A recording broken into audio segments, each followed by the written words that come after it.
এক সৈনিক একবার তার স্ত্রীর কাছ থেকে বিদায় নিয়ে যুদ্ধে গেল। তখন তার স্ত্রী গর্ভবতী। যাবার সময় স্ত্রীর কাছে 30,000 স্বর্ণ মুদ্রা রেখে গেল।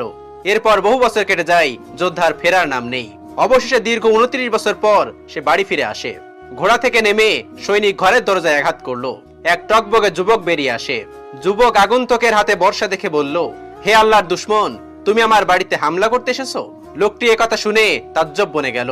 বলে কি এই যুবক আমার বাড়ি, আর সে কিনা আমাকে ডাকাত বলে অভিহিত করছে? বীর সৈনিক গর্জে উঠল, কে তুমি? তোমার সাহস তো কম না, আমার বাড়িতে ঢুকে আমাকে ডাকাত বলছো? একথা শুনে যুবকের চোখ সোনাবড়া হওয়ার জো।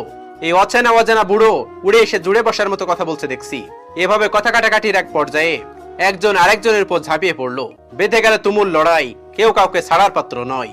তাদের লড়াই হুঙ্কার পড়ার পর লোকেরা এসে জড়ো হলো এবং কোন রকম তাদের থামাতে সক্ষম হলো। এবার সবাই যুবকের পক্ষ নিল। যুবক ক্ষিপ্ত হয়ে বলল, একে কাজীর দরবারে সোপর্দ না করে কিছুতে ছাড়ছি না। লোকটি হুঙ্কার ছেড়ে বলল, এই দুশ্চরিত্রবান ছেলেকে আমি বিচারালয়ে নিয়ে যাব, সেখানে যা হবার তাই হবে। প্রতিবেশীরা লোকটির দৃঢ়তা দেখে দ্বিধাদ্বন্দ্বে পড়ে গেল।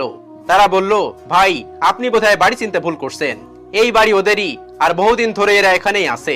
লোকটি বলল, হতেই পারে না, আমি ঠিকই চিনেছি, এই বাড়িটাই আমার, আমি তো অমুক গোত্রের সর্দার। তখন বাড়ি থেকে এক মহিলা বেরিয়ে এসে বলল, তোমরা চুপ করো, উনি হচ্ছে তোমার বাবা, আমার স্বামী। মুহূর্তের মধ্যে উত্তপ্ত পরিবেশ পাল্টে গেল। সন্তান পিতার বুকে ঝাঁপিয়ে পড়ল, বলল, আব্বা আমাকে ক্ষমা করুন, আমি আপনাকে চিনতে পারিনি। লোকটিও ছেলেটিকে না চিনে নানা কথা বলায় লজ্জা পেল। ছেলে বলল, ঘরে চলো বাবা, কিছু মনে করো না। ঘরে ঢুকে লোকটি স্ত্রীকে বলল, আমার ছেলে এত বড় হয়েছে? স্ত্রী বলল, হবে না, সেই কবে যে আপনি যুদ্ধে গিয়েছেন, ফিরলেন এতদিন পরে। লোকটি বলল, আমার সেই 30,000 স্বর্ণ মুদ্রা কোথায় রেখেছো? এবার লোকটি আরো একটি থলে এগিয়ে দিয়ে বলল, এখানেও 40,000 স্বর্ণ মুদ্রা আছে, এগুলো সব একসাথে রাখো। স্ত্রী বলল, সেগুলো আমি পুঁতে রেখেছি, কিছুদিন পর বের করব। যুবক মসজিদে গেলে স্ত্রী স্বামীকে সালাত আদায় করার জন্য মসজিদে পাঠিয়ে দিল। সালাত শেষে লোকটি দেখলো মসজিদে বহু লোকের সমাগম, পাঠক্রম চলতেছে।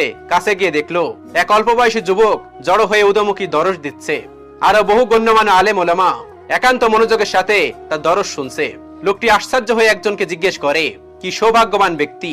লোকটি বললেন, তিনি মদিনা নগরীর সবচেয়ে বড় ফকির ইমাম রাবিয়াতুব রাই। বাবা ছেলের পরিচয় পেয়ে খুব খুশি হলেন। হৃদয়ে দুকুল ছাপিয়ে আনন্দের বন্যা বয়ে গেল। তিনি প্রাণ ভরে ছেলের জন্য দোয়া করলেন ও আল্লাহর কাছে শুকরিয়া আদায় করলেন। বাড়ি ফিরে স্ত্রীকে বললেন, আজ আমি তোমার ছেলেকে এমন অবস্থায় দেখেছি যে অবস্থায় কেউ তার ছেলেকে দেখেনি। সত্যিই আমি সৌভাগ্যবান। স্ত্রী তখন হেসে বলল, আপনি সেই 30,000 স্বর্ণ মুদ্রা চান, না এই ছেলেকে চান? আপনার রেখে যাওয়া 30,000 স্বর্ণ মুদ্রা দিয়ে আমি এই সোনার ছেলে গড়েছি। আপনি খুশি হয়েছেন? তিনি বললেন, আজ আমার খুশির সীমা নেই। তোমার মতো মহিয়সী মা যার আছে তার এমনটা হওয়া তো স্বাভাবিক। আমার কষ্টের অর্জিত অর্থ তুমি হকের পথে ব্যয় করেছো। আল্লাহ তোমাকে উত্তম বিনিময় দান করুন। এই ঘটনা থেকে আমরা শিক্ষা পেলাম, তা হচ্ছে আদর্শ জাতি গঠনের জন্য প্রয়োজন একজন আদর্শ মা।